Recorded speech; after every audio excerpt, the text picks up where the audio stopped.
இப்போ நாங்கள் பாதி தூரம் வந்துட்டோம் ஃபால்ஸுக்கு. பீச்சை பார்த்துருக்கோம். லைட்டாக தண்ணி போயிட்டுருக்கு. மேலே போயிட்டு என்னென்னு காட்டுறேன் guys. Okay bye.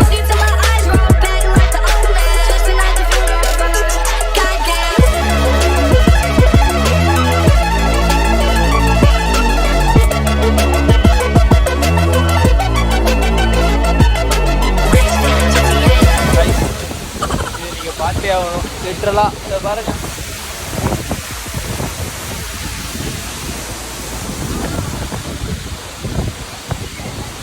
So guys நாங்கள் வந்து ஃபால்ஸ் போயிட்டு வந்தோம். உங்களுக்கு காமிச்சிருப்பேன்னு நினைக்கிறேன் வீடியோஸ்லாம். இப்போ ஆக்சுவலாக லிட்டரலாக வந்து ஒரு 1 or 2 kilometers நடந்து காட்டுப்பகுதியில் நடந்து தான் போனோம்.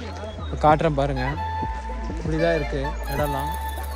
நீங்கள் யாருன்னா வர்றதா இருந்ததுன்னா அட்டைப்பூச்சி நிறைய இருக்குது. அது என்னென்னு பார்த்துக்கோங்க. இப்போ சேஃபாக போங்க. சரியான ஃபால்ஸ் ஒர்த்து. கண்டிப்பாக வரலாம். ஸோ நெக்ஸ்ட் வீடியோ இருக்கும்.